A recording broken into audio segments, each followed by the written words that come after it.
Hello everybody, Iain Robson here, and welcome to the edition of Minecraft Direwolf20. Alright, so if you recall from the previous episode, oh goodness, you will remember that we were working on a sorting system, and I have it set up for the moment like so, with signs above it just to help me out. And actually, one of the really cool things, if I go to my sorting system here, it looks more confusing than it actually is. If I go to my sorting system, you can actually do some really cool stuff. So see how if you hold down shift more information, so you can actually see what's above it, behind it. You can see the sign above it and what it actually says, which is really nice because it allowed me to identify which of my chests was which, because they're all iron chests here, of course. Now the problem I think I'll run into is if I decide to upgrade these chests, I'll have to probably update all of the sorting system, I imagine. That's just a guess though, and that's not going to be fun because I don't think it'll automatically update. I'm pretty sure about that. Anyway, so this is what the sorting system looks like. So the way it works is like this. So this is basically the trigger that says, hey, do this every 1 second. And this is basically pulling in all of the stuff from our gold chest right here. And then as it goes through the line, as it goes through the flow, I guess, if it goes in the ingots chest, it goes there. If it goes building stuff, it goes there. Botania, precious stuff. And you can actually, right now I have them all labeled, so it's easier just to identify which one's which in case I need to add or remove something. But you can just press control and it'll bring up what they all are, how they're all outputs. I'm sure there's an easier way to do this, but that's how I ended up doing it. So that's the sorting system. So as you can see, you can actually make this really compact if you need to. I probably could have made it much more compact than I did right there. So that's the sorting system. So basically if I drop stuff in here, it will go in the respective chest. So far I haven't decided on a lot of things yet, so they're just kind of chilling in this section for the time being, but I'll figure it out eventually. Also, if you notice right here, I have also a Steam Dynamo section. And the way this thing is set up is I have it set up so it identifies which of what inventories it's using. In this case, it's using the Steam Dynamos, and just set it to down. And what it's doing is it's pulling blocks of coal from this chest and putting them in the dynamos. I end up putting stairs down here, putting them into the dynamos right there. So there you go, they're putting the blocks of coal in there. That's what that is basically doing. That's that. This is just the variable dynamo, so that's just saying how many dynamos I have. This is basically taking the water from this open blocks tank right here, and we have a transfer node that's pulling water out of this area and putting it straight into the open blocks tank. As you can see, it's slowly being updated every now and then. So this cabling actually works for water as well, so it's constantly putting water in the Steam Dynamos as well. That is what that is doing. Let's go back here.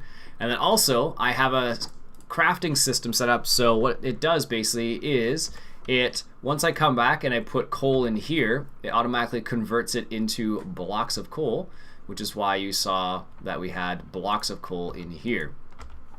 And that's kind of the next thing I kind of want to work on a little bit, because I kind of want to make those Steam Dynamos as efficient as possible, because we only have a couple of them down there. We could actually upgrade them. I don't know what you need to upgrade them. So as you can see, there's a couple augmentations you can have. I don't know. Let's just see what's available to us for the dynamos. No. Where would it be? Perception coil. I think this is for the dynamos. Yes, there it is. So we can go up to a level 2 and uses less fuel. Requires previous levels to be installed. Highest level augment is used. So basically this is level 2. We have level 1 installed already, so you have to go 1, 2, 3 obviously. And you can adjust it as you need. And you can go up to level 3, which is 75% of the base fuel. So it depends on how you want to change it. But for now we're just going to leave it like the way it is. Like I said, I do want to make that fuel last as much as possible. Oh, also I totally forgot. That is the Steam Dynamos. If we go back, and I also have ore processing set up now. So basically what it does is it takes all the ores in here. I actually have some ores in here. So it takes the ores, I have and puts them through the system. So if we come downstairs, it'll automatically start processing them down here, and I have flint in there. And I would set it up flint go into this specific area right here, but I don't know what that ID range is, so I don't know how to set that up quite yet, but I will set it up eventually. And then it just automatically outputs into here, and then this gets pulled into the system. So basically what it does is after it goes through the smelter, it goes back into this right here. So if we sit here, you'll be able to see tin ingots, and then the tin ingots are getting pulled into the respective areas, so right here for example, or here, wherever it happens to be. So that is all done with this little box right here and a little bit of cable. It's pretty impressive what you can do with it, and this is just a simple setup. I'm gonna probably make it a bit more complex in a second. Alright, so one of the things I needed to do is I wanted to make a little bit of sand, and I wanted to make a few bricks. And there's a reason for that, because I want to make a coal coke oven from Railcraft. As you are probably aware, I am a big fan of Railcraft for whatever reason. So we need to make a few of these. Let's go ahead and do so. We're actually going to need more than 8. That is not what I was looking for. So we're going to have to make a few more of these. So let's put some more clay in there, and let's grab another stack of cobblestone. It's kind of funny, I realize I'm actually low on cobblestone because I'm using the dev nulls. These guys right here. It's kind of making me laugh. Well, let's just put 2 stacks. Having a bit of extra sand isn't a bad thing. There we go. So just cooking up a little bit of cobblestone so I can make ourselves some of these coal coke ovens. So my idea is, if you look carefully, we can actually, what is it, 3x3? We could actually put it somewhere in here. I think what I might do is I might put it recessed in the corner here a little bit. So if we do something like, it doesn't matter where, actually I can connect to it on either side, which is good. So if we do something like this, let's say, and let's put that down there again. Yeah, something like this, and we just put it back in here because it is a 3x3. So let's do one more then. Perfect. And if we put the starting on the coal coke oven right here, so it's a 3x3 structure that's hollow in the middle. So I actually need to way more. It's hollow in the middle, and what I can do, because I put it right there, I can actually attach it into the inventory cable right there, which is going to be pretty cool because that will allow me to hook up. So once it creates its own fuel, I'll have it set up so that fuel is outputted, or that blocks of coal is outputted into here, which is kind of the idea, or the eventual idea at least. So just need a few more things. Let's grab the rest of that and a little bit more sand, and let's see if we can make some more of these. 5 more. We're gonna need some more still. So I'm gonna have to grab some more clay. I have some more over here. Luckily, when I think I did a Tinker's Construct, I picked up a whole bunch of extra clay because you're always going to need some at some point, so I figured I might as well grab some. So let that do its thing over there, and we'll set this up, and we need some more of that. How about this? I'll come back when that is ready to go. Just realized that I took my capacitors out of here, so I'm just making a couple more capacitors right here for these 2 machines over here, because I realized, I was like, why is this taking so long? And then that was the reason why. Anyways, do we have enough? I think we might have enough. We need a few more blocks. I think we need 5. Alright, so here's how the system, here's how the system works here. If I drop some stuff in like this, it doesn't know what to do with. That probably doesn't know what to do with. Gravel. There's a few things that hasn't figured out. I haven't set it up for yet, but just to give you an idea. I think it's kind of cool still though. Energetic alloy. I need the inventory cable. Anyways, that's how it kind of works. You just drop it in there. And I love how fast it is. So some things it doesn't know what to do with. So like over here, it puts sand over here because I haven't told what to do with sand or gravel yet. So they just went in the end of the line, so to speak. Alright, so let's fill this out here. There we go. Perfect. And we have 1 extra, of course. Alright, so what we need to do is let's connect this up with our inventory cable, like so. So now that should be in our Steve's factory manager. So what I need to do is steam dynamos. I need to go here and I need to take the trigger. I think it would be this one. Output. Is it this? Yes. Okay, so I need to disable this trigger then.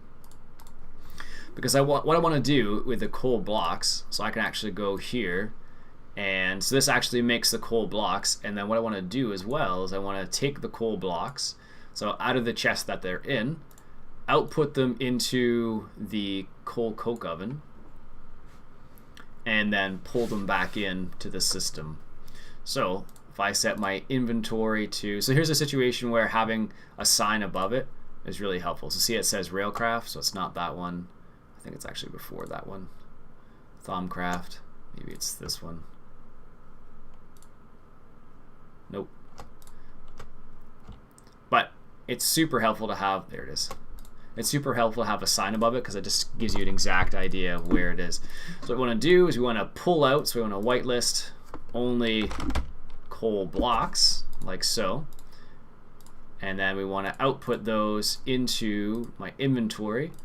And I should be able to, there you go, put it into my coal coke oven. And I don't know if it'll matter if it's up or down. And it shouldn't make a difference because I'm only pulling this out. So if I create another trigger and just go like this, what should happen is any coal blocks I have in here should go into our coal coke oven, which we don't have any at the moment. So let's see if I can get this to work properly. Because if I go like this, the coal coke oven should grab some of them and put them right there, and then this will get some eventually as well. Because I took this trigger off, it sends them here first. So basically it's going to make that into coal coke, and then what I can do after that is I can set up a system that pulls it back out and puts it back into the same chest. It's kind of like a less techy version, well, not really the less techy, but it's kind of like a somewhat less techy version of applied energistics, really, when you think about it. You just kind of have to know how to mess around with it a little bit. So now I have this trigger set up, so this is the one that puts the coal into the coal coke oven. I can actually do another one which will pull it out of the coal coke oven and put it back into the same chest. So if I do this and select that guy and then target it down, and we pull out only whitelist items that would be a coal coke block, so it'll only pull out those items.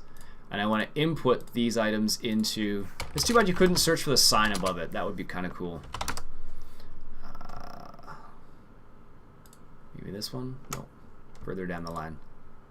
Wood stuff, mom drops, fuel, there we are. Perfect. And we'll set it in there, and we'll set it to down, doesn't make a difference. So basically what this will do now is when it makes a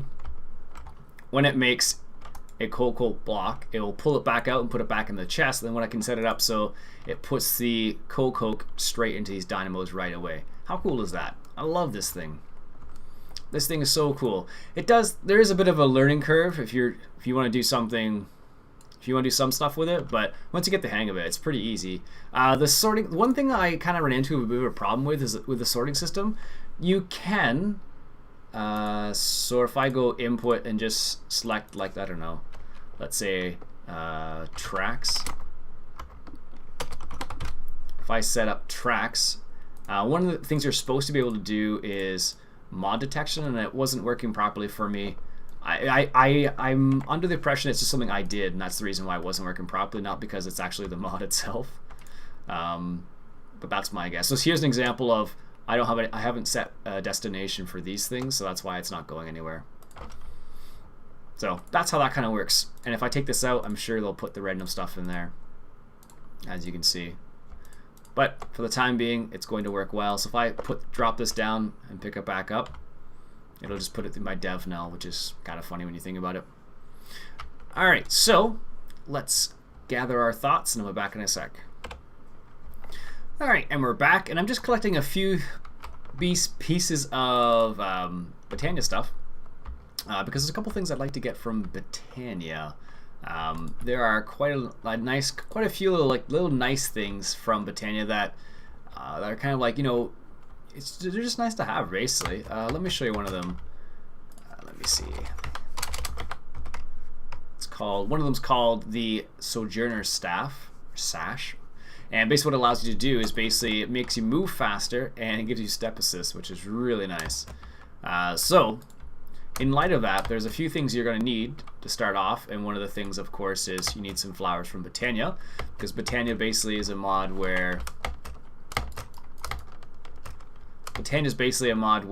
you use flowers for power and everything like that. There's flowers that can do all sorts of strange things. So I'm just going around collecting some flowers that I haven't picked up yet. I have to be careful because there are so many different types of flowers. There are ones from Botania itself. There's ones from Railcraft as well, like these ones right here, these flying flowers. See that?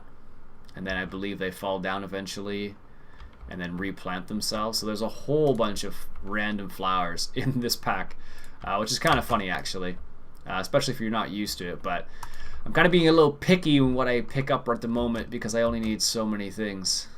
Oh, there's some horses there. So I'm just doing this for the time being, and like I said, there are a few things I'd like to get into in terms of Botania, and that sash is definitely one thing I'd like to get. But for now, I'm just going to go ahead and collect some more flowers, and I will be back when we're ready to get started. And we're back.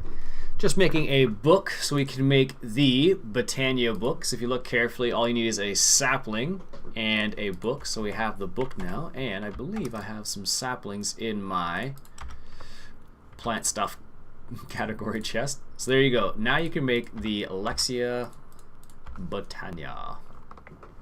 And the really cool thing about this is like probably one of my favorite books for any of the mods that are out there. So if I come out here and take a look at one of these, let's say, and I click, I should be able to, there we go. So it shows you, oops, it shows you what the flower is. So if you say wildflower,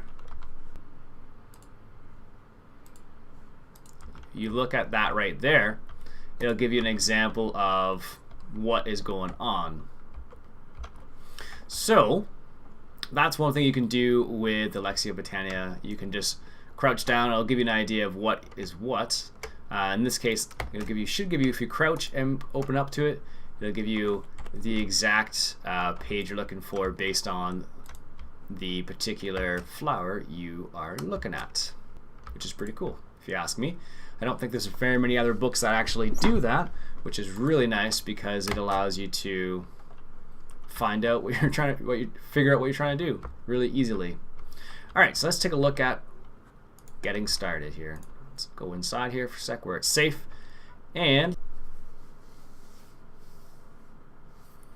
all right, let's go to basics and mechanics and see how we can get started with Alexia, or Botania, I should say.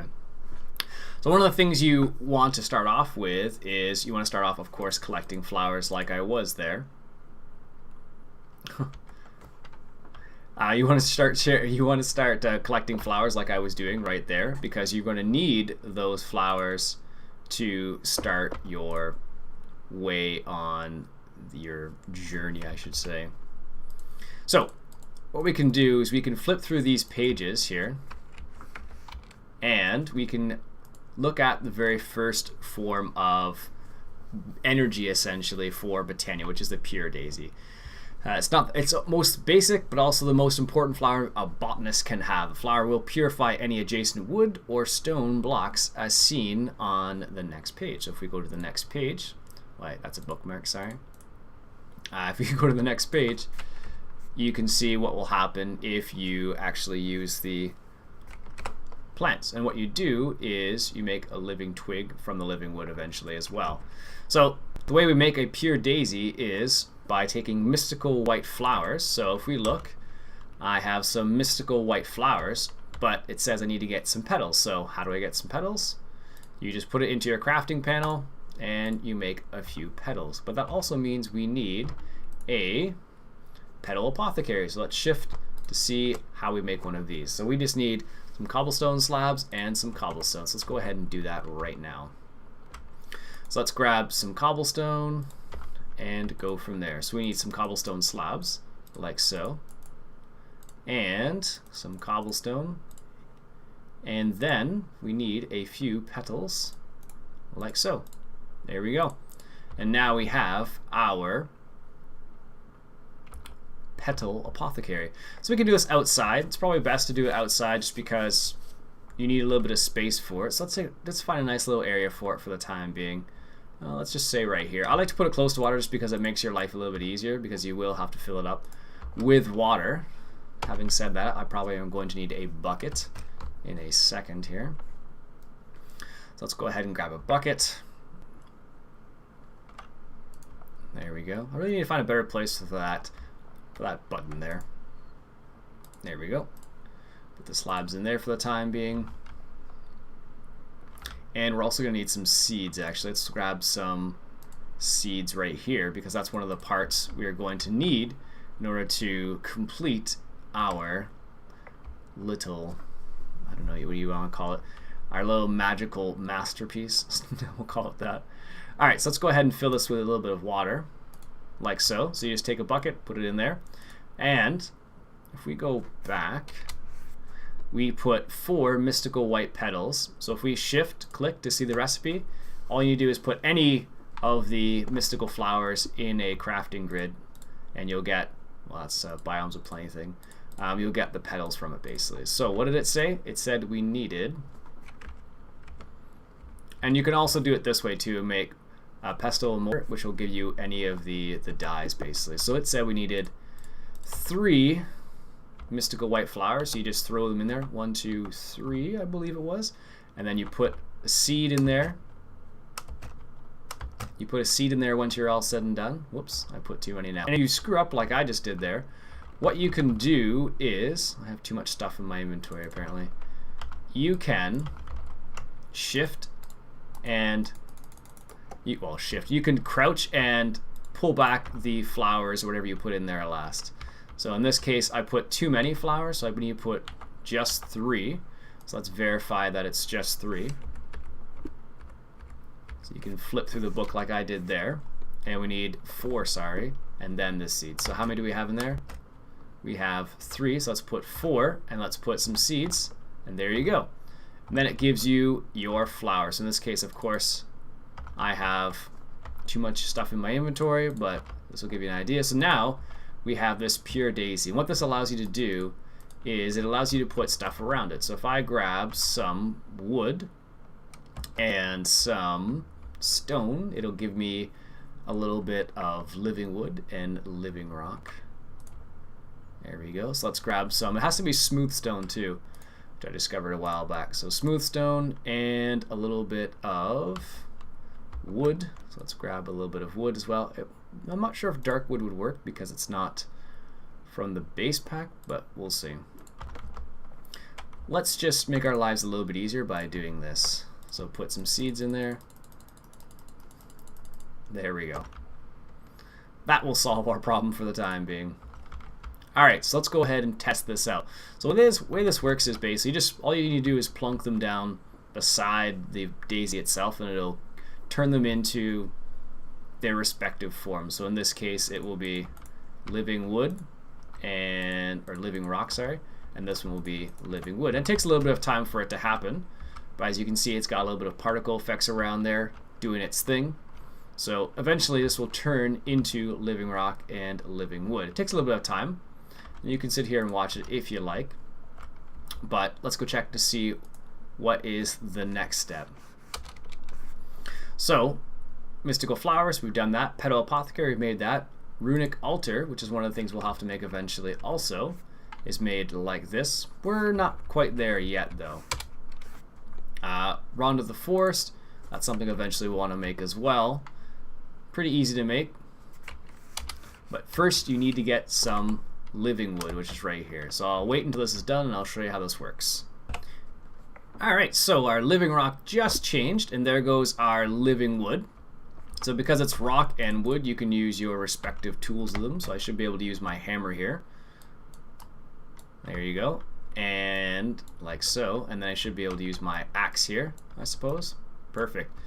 So there you go. That's how you make living wood and living rock. So what do you do with these things? So like I showed you, you need to make a wand. But it's getting dark outside.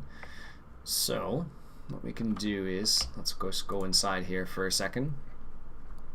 So what we can do is we can use our living wood to make a wand, or living twig, sorry. It's like a wand essentially. So now we have that, and the way it works is you need a few of these. So let's just, if we go into mana manipulation. So right now we have not created any mana at all, and one of the very first ways to make mana, of course, is with dayblooms, which I have to go to the very first page, of course. But you'll make dayblooms. I'll be back in a sec once it's daytime outside again. So as I was saying, one of the very first ways to make mana from Botania is with these dayblooms. So you need mystical orange, mystical light blue, mystical yellow, and mystical yellow. So let's go into our Botania stuff, and we need orange and light blue. What else did we need? Orange, light blue, and yellow. So take a quick note, there's blue, cyan, and there's also light blue. So just pay attention to that, and then yellow. So let's make these into petals, like so. And let's go back out to our altar, or apothecary thing. I'm not sure what to call it, but we'll call it an altar for the time being. It's not the altar in Botania, but it is the petal apothecary. So once again, you need to put water in it again, like so. And often what will happen is I'll miss like that. And the funny thing is, if you do miss and you have flowers around, I'll show you what happens. So that's what happens. Also, it's a quick way to clear out an area in case you don't want to do it manually. Anyways, so to make a daybloom, it requires 2 yellow. It requires 1 light blue. And it requires 1 orange. And no white. So, let's see here.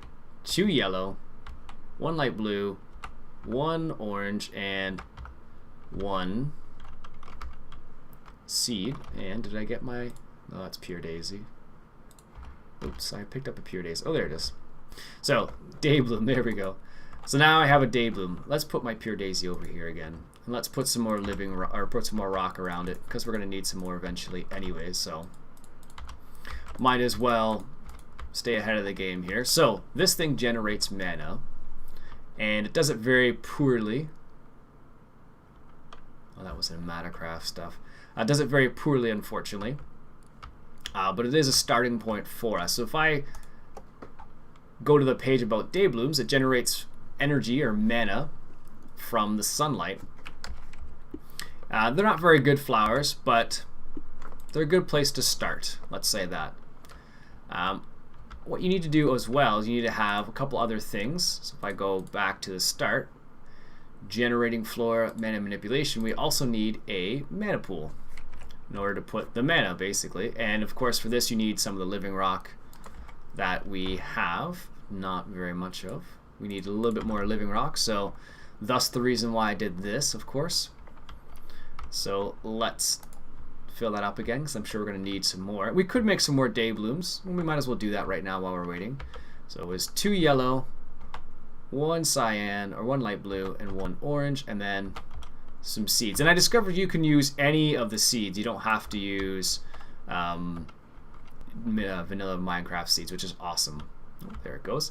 Also, for these guys right here, if you look the way they have them set up, this is a good setup and that's a bad setup. Basically, they need to have a little bit of space in between them. We do have enough for 1 more, so let's go ahead and do that. 1, 2, 1, 1. And then I love how you can use the witchery seeds for it, because I never I don't do much witchery stuff, so it's always nice. All right, sweet. So they've got some of this stuff here. Let's go ahead and get our living rock because that's what we actually need. Sure, let's grab the ruby pickaxe. All right, so we need to grab a. We also need to grab a crafting bench apparently. Let's just make one right here. That'll make our lives easier. Perfect.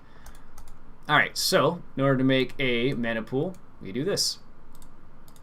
So the mana pool by itself is kind of useless if you don't give it some way to put mana into there, basically. So as of right now, we can't do much with it. We can't even use our twig with it yet. So we need to do a couple other things. What we need to do is we need to make a mana spreader, which is made by living wood, a little bit of gold, and we don't have quite enough living wood yet, but if I grab my axe like so, we should just have enough. And we need a petal right there, and we need a little bit of gold. So let's do that. I'll be back in a sec when I got everything ready to go. Alright, so we have the mana spreader now, so let's go ahead and set that up. That's as good a place as any. You can move it around if you want to, but that's how it kind of is a good place to start. In all my haste, I realized that I didn't have one of the basic things, which is this guy right here. So what you can do is what I'm going to make is a wand of the force, and you can change it up the way you want it to. Basically, you can have different colors doing different. No, they don't do different things. It just looks different. That's all it really does. So I'm just going to use the two ones that happen to be in my hand right there. So basically, what this does is this basically allows us to direct where our mana is going, essentially, and also shows you how much mana is actually in here. So if we look in here, there's not very much in there at the moment. So see if I want to make this into a special petal, mystical petal, I can't do that yet because there's not enough mana in there. But we'll have to wait until next time, folks, because we've kind of reached the wrapping up point. So we'll leave it there for now. We'll come back next episode and we'll delve a little bit more into Botania. But until then, my name's Iain Robson. This has been Minecraft Direwolf20. Catch you guys later.